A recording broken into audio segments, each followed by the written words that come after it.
Hello दोस्तों, आज हम नेट शिक्षा शास्त्र के महत्वपूर्ण बहुविकल्पीय प्रश्न और उनकी व्याख्याओं को जानेंगे। प्रश्न नंबर 1, व्याकरण शिक्षा में व्याकरण की संरचना जीवन की संरचना से जुड़ी होनी चाहिए, इस अनुदेशन प्रणाली पर बल दिया। 4 ऑप्शन हैं, प्रयोजनवादियों ने, प्रकृतिवादियों ने, यथार्थवादियों ने, अस्तित्ववादियों ने। तो इसका उत्तर होगा यथार्थवादी, यानी व्याकरण शिक्षा में व्याकरण की संरचना जीवन की संरचना से जुड़ी होनी चाहिए, ऐसा यथार्थवादी मानते थे। यथार्थवादी पाठ्यक्रम में जीवन की वास्तविकता को बनाने पर बल देने के साथ उपयोगितावादी दृष्टिकोण को महत्व दिया गया। यानी जो यथार्थवादी पाठ्यक्रम था वो पूर्णतः वैज्ञानिक पाठ्यक्रम था, विज्ञान को अत्यधिक महत्व देते थे और विज्ञान को महत्व देने के कारण ही यथार्थवादी पाठ्यक्रम आदर्शवादी पाठ्यक्रम के बिल्कुल विपरीत माना जाता है। तो यथार्थवाद में वैज्ञानिक विषयों को प्रमुखता दी जाती थी, इसलिए व्याकरण शिक्षा में व्याकरण की संरचना जीवन की संरचना से जुड़ी होनी चाहिए, ऐसा यथार्थवादी मानते हैं। ठीक है, अगले प्रश्न पर चलते हैं।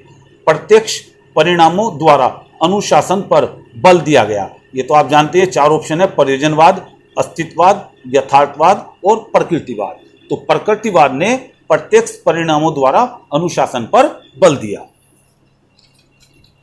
जैसा कि थॉमस एम लेंग कहते थे कि आदर्शवाद का नारा है अनुशासन, जबकि प्रकृतिवादियों का नारा है स्वतंत्रता।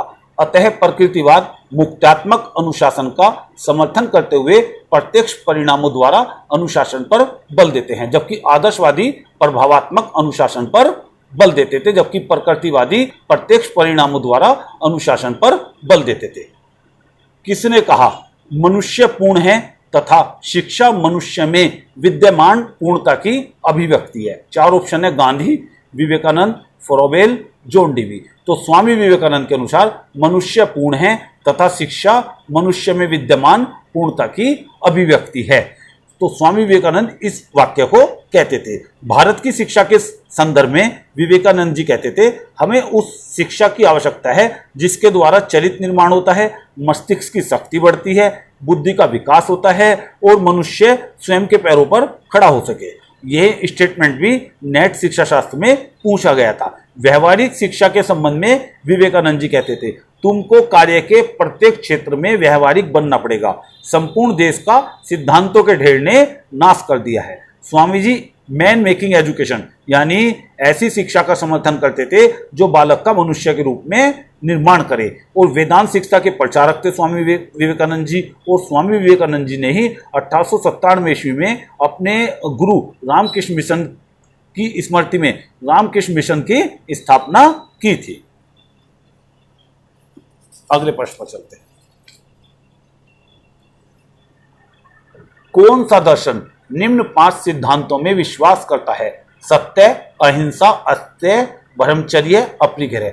4 दर्शन दिए गए हैं, जैन दर्शन, हिंदू, बौद्ध, इस्लाम। तो इसका उत्तर होगा जैन दर्शन। जैन दर्शन 5 महाव्रत जो ये ऊपर लिखे हैं, सत्य, अहिंसा, अस्तेय, ब्रह्मचर्य और अपरिग्रह, और साथ साथ त्रिरत्न में विश्वास रखता था।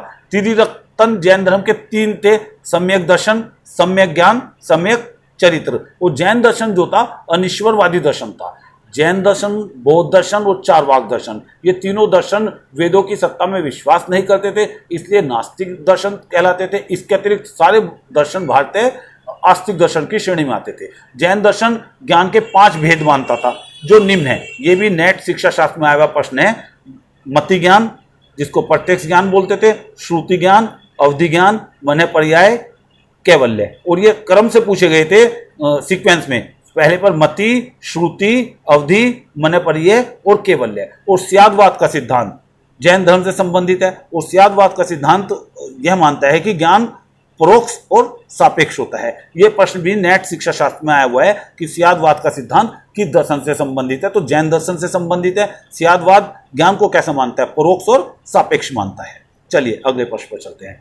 निम्न पंक्तियों को कौन सा दर्शन इंगित करता है? शिक्षा, अपना उद्देश्य, प्रक्रिया एवं साधन में पूर्णता, बालक के जीवन तथा बालक के अनुभव में खोजती है। 4 दर्शन है, आदर्शवाद, यथार्थवाद, प्रकृतिवाद, परिजनवाद। इसका उत्तर होगा परिजनवाद। परिजनवादी दार्शनिक जॉन डीवी ये अमेरिका के थे प्रमुख परिजनवादी दार्शनिक थे। ये शिक्षा को अनुभवों की पुनर्संरचना मानते थे। इसलिए जॉन डीवी के दर्शन को पुनर्रचनावाद भी कहा जाता है। अगले प्रश्न पर चलते हैं। आदर्शवाद किस प्रकार के ज्ञान में विश्वास रखता है?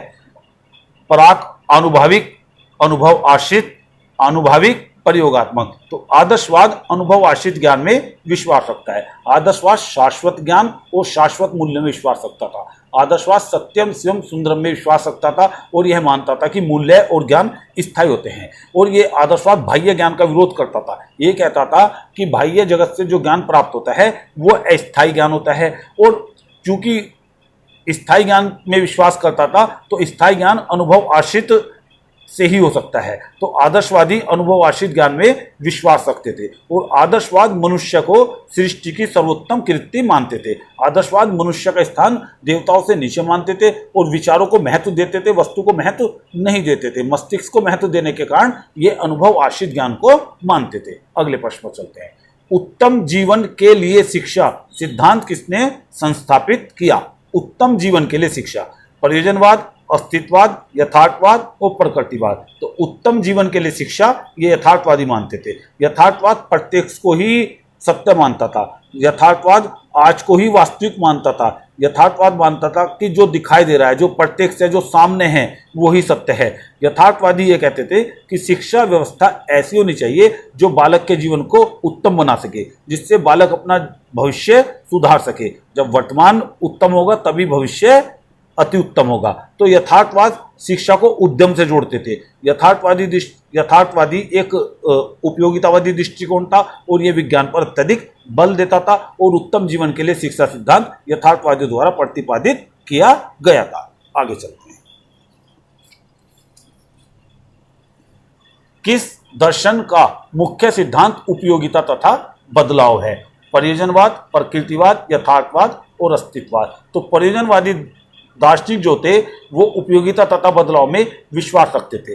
प्रयोजनवाद कहता था कि सत्य का आकलन वस्तु, घटना या परिस्थिति की उपयोगिता के आधार पर होता है। जो वस्तु, घटना या परिस्थिति उपयोगी होती है वो सत्य है, जो उपयोगी नहीं होती वो असत्य है। तो इस प्रकार से प्रयोजनवादी जेम्स कहते थे सत्य मनुष्य द्वारा निर्मित है। और ये प्रश्न नेट शिक्षा शास्त्र में आया हुआ है कि शिक्षा मनुष्य द्वारा निर्मित है, ये कौन कहते थे? तो ये प्रयोजनवादी विचारधारा के अनुसार। प्रयोजनवाद बदलाव में विश्वास करता था। यह न तो मूल्यों को स्थायी मानता था और न ही सत्य को स्थायी मानता था। यह कहता था कि मनुष्य मूल्यों का सृजन करता है और मनुष्य ही मूल्यों का प्रयोग करता है। तो आदर्शवादी दर्शन